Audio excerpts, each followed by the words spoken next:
Para finalizar as palestras magras do nosso terceiro Space Simpósio, gostaríamos de convidar para subir ao palco o Brigadeiro do Ar Frederico Casarino, diretor do Instituto Aeronáutica e Espaço, IAE, da Força Aérea Brasileira, para proferir a sua palestra.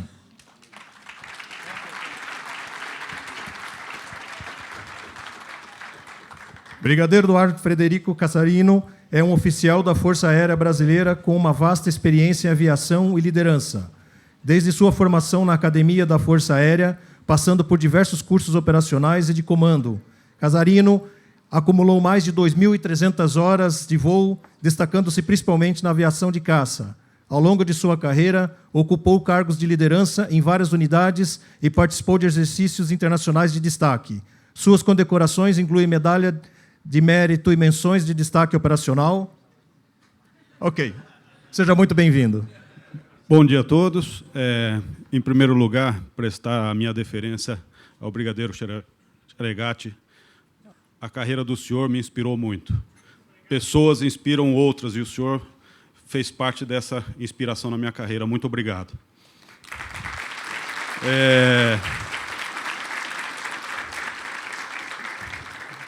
Cumprimentar o Dr. Chamon, presidente da nossa Agência Espacial Brasileira, Dr. Elton, nosso deputado estadual, nosso reitor do ITA, Dr. Lorenzi, o nosso primo do lado ali, o Dr. Clésio, do INPE, nós somos primos, né? O IAE e o primo do lado ali, o INPE. Né? A senhora Nuricel, muito obrigado pelo convite, tá? Sensacional o evento. Né? O senhor Micaelis, também, Mr. Lester. Então, muito obrigado. Como ele comentou, né, eu sou oriundo da aviação de caça, então, no meio aí de tantos doutores e engenheiros, eu tenho uma certa liberdade poética, né, para conversar com os meus engenheiros. Então, em primeiro lugar, pedir as escusas do nosso diretor-geral, né, o Tenente Brigadeiro Medeiros. Na próxima semana ele já está entrando uma semana inteira de reunião do alto comando, e ele pediu para que eu viesse neste evento aqui. Espero, né, a gente nunca vai alcançar o chefe, mas espero ficar ali de uma maneira satisfatória, substituindo o nosso diretor-geral. Tá? Então, venho falar em nome do DCTA, em especial aí do nosso Instituto de Aeronáutica e Espaço. Mas, além da aviação de caça, eu também tenho uma segunda operacionalidade, que é no reconhecimento tático. E lá a gente faz valer aquela máxima de que uma imagem, né, vale mais que 1000 palavras. Então, eu pediria ao nosso DJ para colocar o nosso vídeo.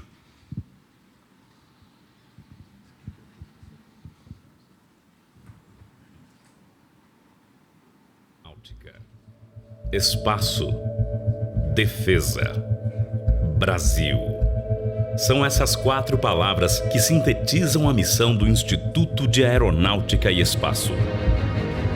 Subordinado ao Departamento de Ciência e Tecnologia Aeroespacial do Comando da Aeronáutica, o IAE, desde 1991, é o resultado da integração de 2 institutos do antigo Centro Técnico Aeroespacial, o Instituto de Pesquisas e Desenvolvimento e o Instituto de Atividades Espaciais. Organizações com uma longa história de grandes realizações e serviços prestados à nação.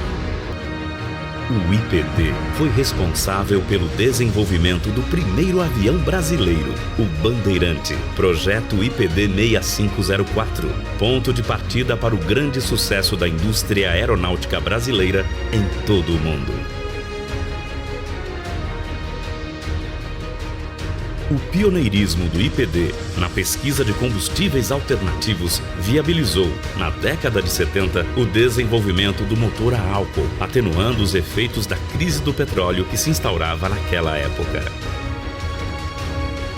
No Instituto de Atividades Espaciais, foram desenvolvidos os foguetes de sondagem da família Sonda, formando o alicerce para o desenvolvimento de diversas tecnologias que, no início da década de 80, possibilitariam o desenvolvimento do veículo lançador de satélites, além de diversos armamentos, bombas, foguetes e mísseis para a Força Aérea Brasileira.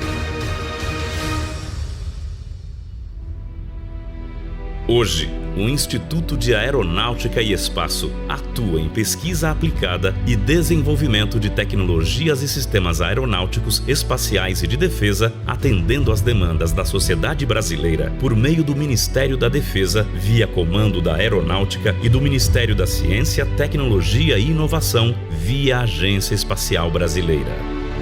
Com uma área superior a 2 milhões de metros quadrados e mais de 50 mil metros quadrados de instalações, como salas, auditórios e bibliotecas, é principalmente sua infraestrutura de pesquisa, formada por 70 laboratórios de altíssima tecnologia, que dá suporte ao desenvolvimento, verificação e validação de seus projetos e atividades. A grande complexidade dos projetos desenvolvidos no IAE representa um desafio não só para o Instituto, como também para o Brasil. A vasta gama de competências necessárias a este desenvolvimento abrange, em alguns casos, especializações até então inéditas no país, o que faz da formação de recursos humanos do mais alto nível um de seus recursos mais importantes. O desenvolvimento das atividades espaciais não só trouxe ao homem uma melhor compreensão de seu mundo, como promove e sustenta grande parte das comodidades modernas essenciais de nossa sociedade. Previsões meteorológicas, telecomunicações e pesquisas em diversos campos do conhecimento humano são realizadas por meio do emprego de dispositivos transportados em voos orbitais e suborbitais por veículos espaciais. Os foguetes suborbitais, desenvolvidos no IAE, hoje são exportados e lançados a partir da Europa com enorme sucesso, e novos projetos, como o veículo lançador de microsatélites, já despertam interesse internacional. No campo aeronáutico, o IAE atua em pesquisa, projeto, armamento para aeronaves de combate da Força Aérea Brasileira e sistemas, motores e materiais utilizados na aviação civil e militar, expandindo horizontes e preparando o país para os desafios e demandas do século XXI. Instituto de Aeronáutica e Espaço. Pesquisa, desenvolvimento e inovação em ciência e tecnologia para o crescimento e soberania de nossa nação. A aeronáutica, espaço, defesa.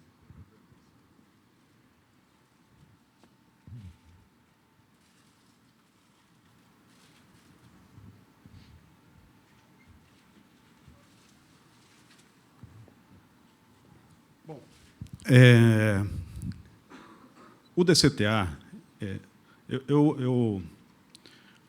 como eu não sei o nível de conhecimento do pessoal, eu sei que tem gente que conhece muito lá o DCTA, outros nem tanto, né? Tem pessoas de fora, empresários, mas tudo isso aí começou com um sonho de um tenente-coronel, Casimiro Montenegro, Marechal Casimiro Montenegro, que foi até os Estados Unidos e visitou o MIT e quis replicar o MIT no Brasil. Então, o nosso agradecimento aos Estados Unidos por essa ajuda fenomenal que aconteceu, porque o professor Smith, do MIT, ele comprou essa ideia do tenente-coronel Casimiro Montenegro e começou a criar o CTA e o ITA, porque antes da gente tentar fazer a aeronave, precisamos formar os nossos engenheiros.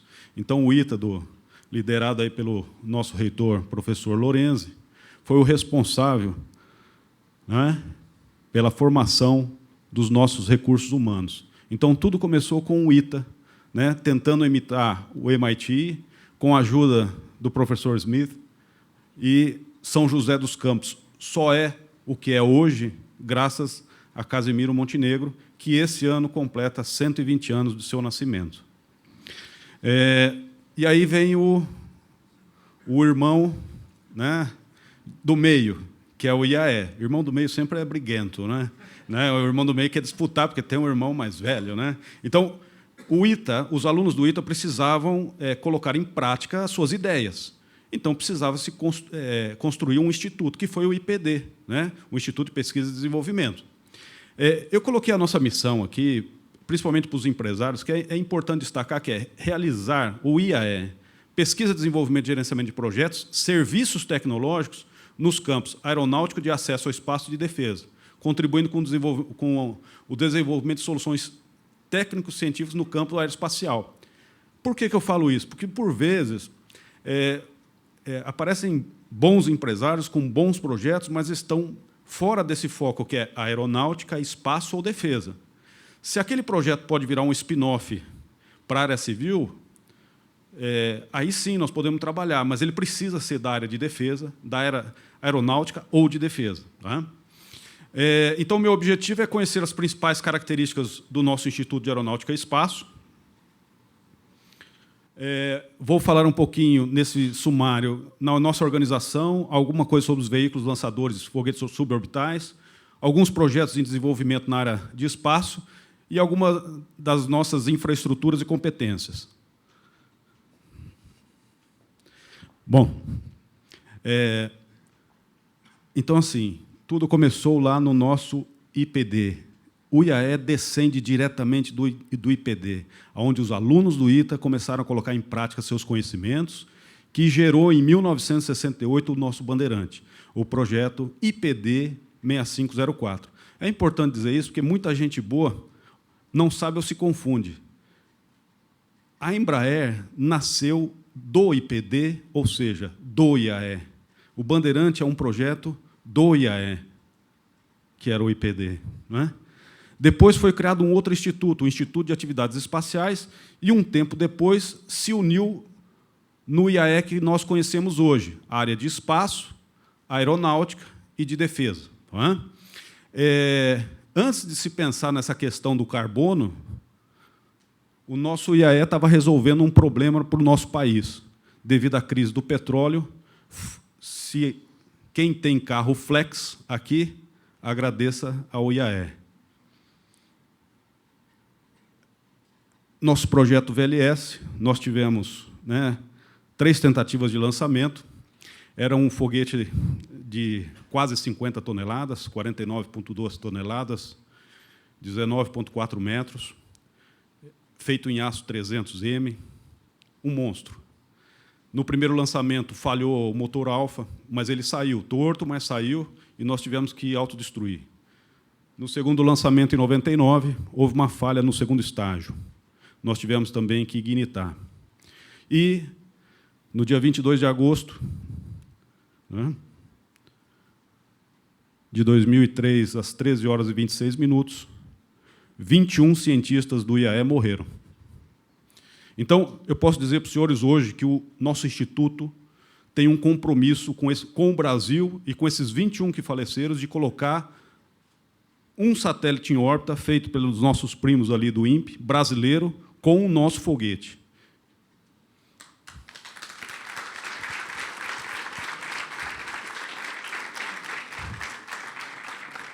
Nós temos aqui um projeto que é um IFF. O IFF é um interrogador, um criptocomputador, que vai equipar o nosso Gripen, nossas aeronaves e os nossos radares com criptografia nacional, totalmente desenvolvido aqui, com parceria das empresas. A empresa Criptos, lá em Campinas, está pronto, está na fase de ensaios. Nós tivemos a Operação Santa Maria, que é o simulador.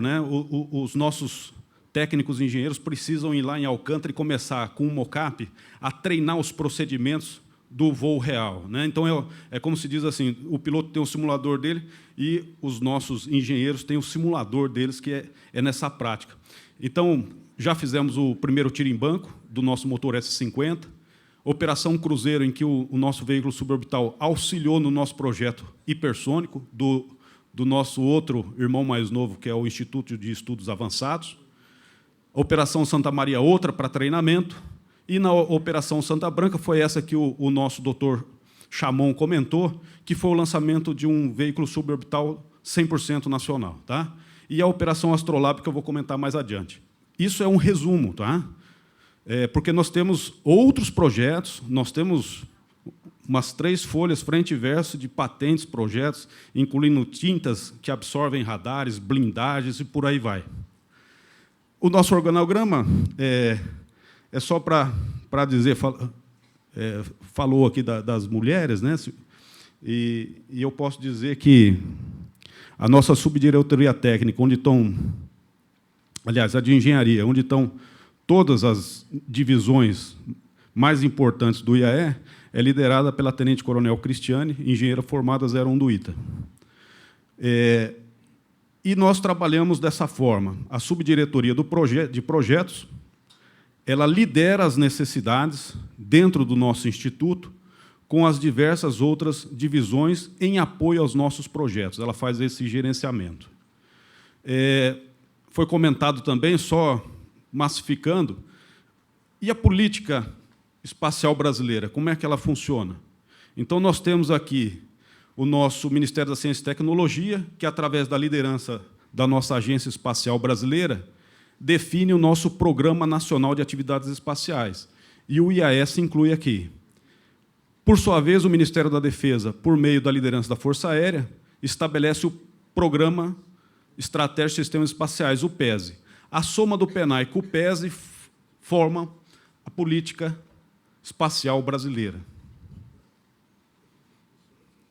Aqui, sobre a liderança da nossa AEB, então, a AEB é a líder que conduz a nossa política espacial. Dr. Chamon, nós temos o DCTA, eu já falei do INPE, e isso aí replica muito, lá atrás, na história, a questão da nossa missão espacial completa brasileira, em 3 eixos. Quais são os eixos? Infraestrutura, veículo lançador e satélites. Então, nós temos infraestrutura, satélites, e o IAE vai construir o nosso veículo lançador para completar esse ciclo e aperfeiçoar. E mais indústria e academia. Então, uma visão geral aí de como é essa arquitetura da política espacial brasileira, liderada pela AEB. Dos veículos, nós começamos lá, o IAE, junto com a Avibraz, na família do Sonda 1, né, nos primeiros lançamentos, e aí foi crescendo toda essa família de veículos, sempre buscando chegar nesse ponto aqui. E esse aqui é o nosso VSB-30. Então, o Instituto de Aeronáutica e Espaço, ele domina completamente o ciclo de propulsão sólida no Brasil. Dos nossos veículos lançadores e foguetes, esses são os grandes parceiros, a liderança do DCTA, a nossa Agência Espacial Brasileira, a Avibraz e a Agência Espacial Alemã. Estou indo muito rápido, estou entendendo. Está tranquilo? Então tá bom. Bom, sobre o nosso VLM. Então, eu estou procurando trazer também um update, uma atualização para vocês do que está acontecendo lá dentro do IAE no nosso programa. O VLM-1, para quem não conhece, ele é um projeto binacional entre Brasil e Alemanha. Depois eu explico o porquê, aonde nasceu essa parceria binacional, né? Ele é um dos projetos estratégicos da Força Aérea, está lá no nosso Plano Estratégico Militar da Aeronáutica, e também está no PENAI e está no PESE. O escopo é colocar um satélite de 100 kg numa órbita baixa de 300 km. Mas também esse modelo aqui, que é o VS-50, que é uma plataforma de teste, ele tem aplicações, como já foi comentado, em microgravidade. Ele vai proporcionar em torno de 15 minutos de microgravidade para ensaios, e também, como ele vai ter uma velocidade acima de Mach 9, ele vai possibilitar ser um veículo, né, acelerador hipersônico para os projetos. A exemplo do nosso 14X. Então, seria mais ou menos isso, o nosso VLM, órbita de 300 km, e a aplicação do nosso VS-50, né, 15 minutos, e testar o Exafly. Como é que está a divisão de tarefas entre o Brasil e a Alemanha?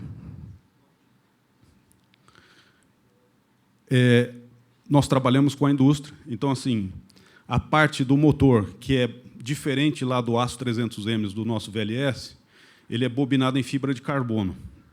Então, é fibra de carbono.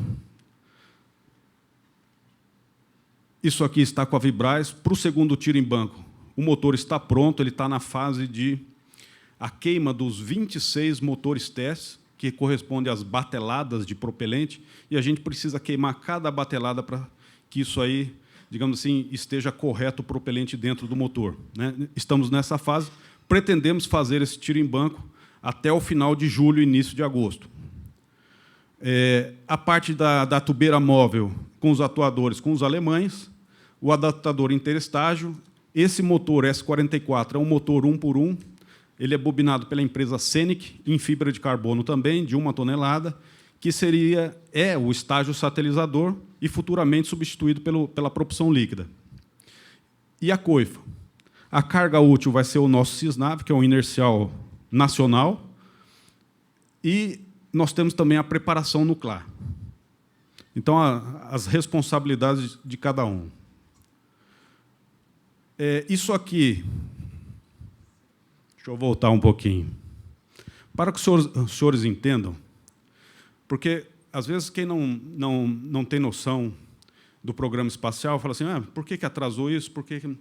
Nós temos 2 caminhos críticos hoje. O primeiro caminho crítico, a Vibras.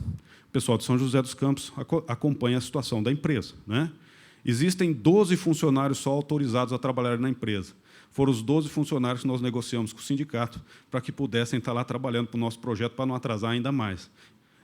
O propelente sólido ele é uma mistura de vários, né, insumos químicos, né, entre o PBLH, que é o polibutadieno com hidroxilas líquidas, o nosso perclorato de amônio, que é o oxidante, o tepanol. O tepanol, por exemplo, chegou o ano passado, no calorzão de novembro, temperatura negativa, num avião em Guarulhos, e o sindicato não deixava entrar. E aí nós tivemos que trabalhar isso, senão a gente ia perder mais ainda. Mas aí conseguimos colocar o tepanol e o motor está pronto. Então, eu estou dando um exemplo das nossas dificuldades com relação a um dos caminhos críticos. E o outro caminho crítico também é a parceria com o alemão, que estava sem recursos para trabalhar e agora receberam. Esse voo era para estar saindo, que nem o professor Chamon disse, o ano que vem. Mas a indústria alemã está com muita dificuldade para a contratação do pessoal em razão da guerra, o mercado está aquecido, e a indústria paga mais do que o DLR. Então, ele falou, eu não consigo te colocar a minha parte pronta em 2025, mas eu garanto em 2026. Por isso que pulou, em razão dos 2 caminhos críticos, Avibras e DLR.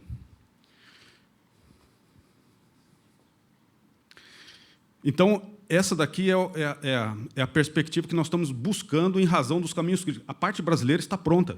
O Brasil não deve nada para ninguém. Mas a questão dos nossos parceiros aí que impactou no prazo. E essa daqui que eu falei, eu vou explicar por que a Alemanha entrou, por causa do Hexafly. O Hexafly é um projeto hipersônico da Agência Espacial Europeia e que ela precisava de um veículo acelerador. E o Brasil falou, eu tenho esse veículo. A Alemanha falou, então eu te ajudo. Por isso que a Alemanha entrou com a gente em razão desse teste com o Hexafly. E, se tudo der certo, em 28, o nosso VLM.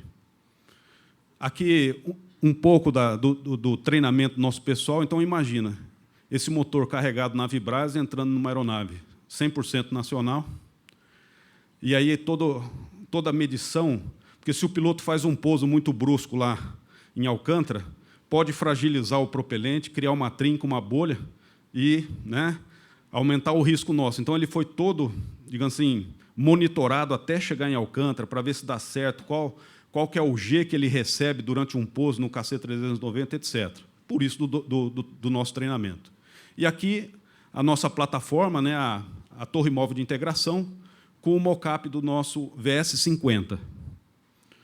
Esse daqui é o nosso VS-B30, então não sou eu que falo, mas foram os alemães que visitaram a gente o ano passado. Para os alemães, é o melhor veículo suborbital que existe no mundo. O melhor. Palavra do DLR. Então, são 2 motores, um S30 e um 31. Né? Já foram 38 lançamentos no mundo, 6 no Brasil, 28 na Suécia, 2 na Noruega e na Austrália. Né? O último foi agora na Suécia, foi no mês de janeiro. Então, um 31, um 30, todos carregados na nossa usina Coronel Abner. Aqui, foi o que o professor Chamon disse, é a nossa PSM, Plataforma Suborbital de Microgravidade, que ocorreu aquela operação com um veículo 100% nacional, porque os outros lançamentos o Brasil fazia com a plataforma alemã MicroG. Então, a AEB, junto à empresa Orbital, com a assessoria técnica do IAE, nós desenvolvemos, aqui está o nosso gerente do projeto, o Dr. Anderson, lá do IAE, uma plataforma para substituir a MicroG alemã. Mais ou menos os parâmetros aqui da massa, da PCM, o apogeu, e em torno aí de 6 minutos de microgravidade. Esse aqui é o perfil, digamos assim, o planejado e o real. Vocês verem que ele bate muito ali o que foi planejado com a trajetória real, de acordo com a telemetria. E aqui é o resgate que ocorreu na nossa Operação Santa Branca, da nossa PSM. Aconteceu um probleminha só nela, porque nós recebemos a telemetria de que o paraquedas foi aberto, começamos a receber a telemetria da PCM do paraquedas e, num determinado momento, o paraquedas foi para um lado e a PCM para outro. Porque o bocal onde saiu o tirante parecia vou usar um termo assim, uma lata de sardinha. E a gente, os engenheiros, e eu também olhei ali, sou piloto, falou, isso aqui foi uma guilhotina, né? Então, nós precisamos aperfeiçoar, digamos assim, o sistema de recuperação, de extração do paraquedas. É o que está faltando. Por isso, nós vamos fazer uma operação que chama Operação Potiguar, e vai ser com um foguete só, para só testar o sistema de recuperação. Tá? Feito isso, a nossa PSM vai substituir a MicroG.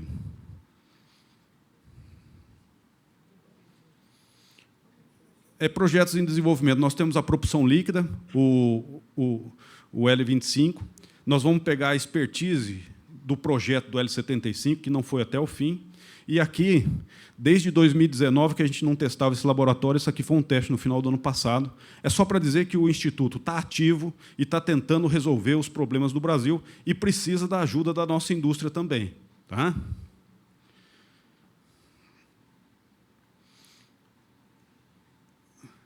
Lembram do S-44, que é aquele bujãozinho que eu falei, com todo respeito, de 1 por 1, 1 tonelada, feito bobinado lá na Senic? O L25 ele vai entrar em substituição ao S-44, dando mais precisão na satelização, porque ele tem mais controle do que o S-44. O CISNAC é o Sistema de Navegação e Controle. O CISNAC abarca o CISNAV, que é o nosso inercial, 100% brasileiro, com uma tecnologia nacional à base de fibra ótica, que não existe outra referência, não dependemos de GPS. Tá? Então, aqui, ó, indústria nacional, a bobinadeira é do IAE, mas a indústria que faz para a gente, girômetros de fibra ótica. Aqui é a nossa PSM, que eu já falei para os senhores, e aqui cada setorzinho, acho que são 6, apesar de alguns sistemas, é onde vão os experimentos das nossas universidades. O último lançamento que nós fizemos foi um experimento do INPE.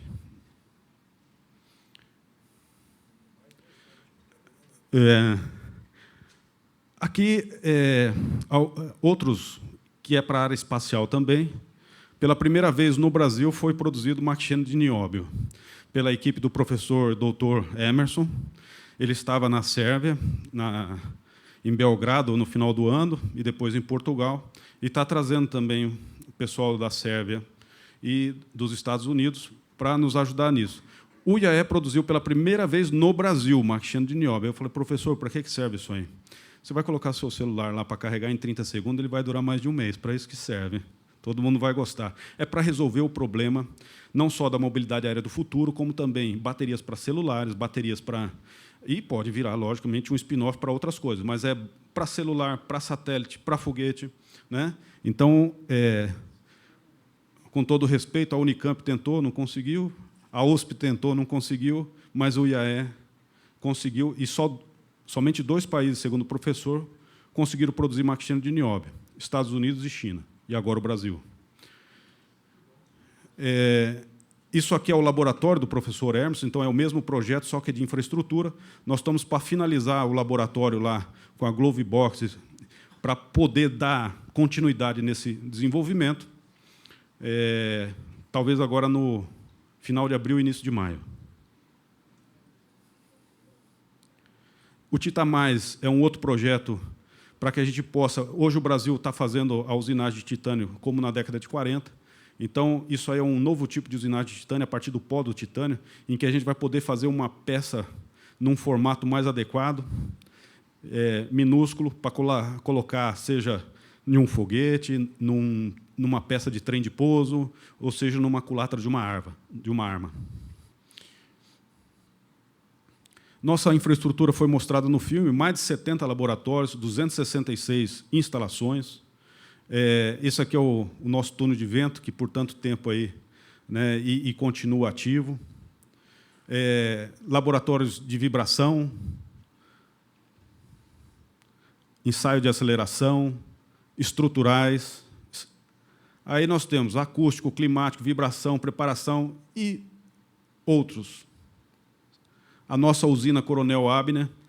Hoje, no Brasil, só 2 instalações são capazes de carregar propelente sólido, ou é a nossa usina Coronel Abner, ou a Avibras.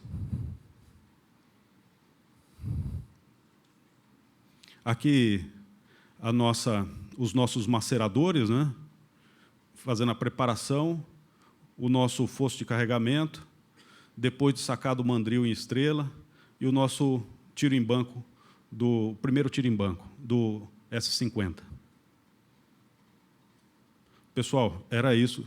Tentei cumprir o tempo aí, não sei se atrasei muito na navegação, mas esse seria o objetivo, nesse tempo que foi me permitido aqui, passar para os senhores aí. Tá? E aí, se alguém quiser fazer alguma pergunta, aí no cafezinho a gente se encontra e a gente conversa para não tomar o tempo, que acho que o pessoal quer tomar um café aí no banheiro, né?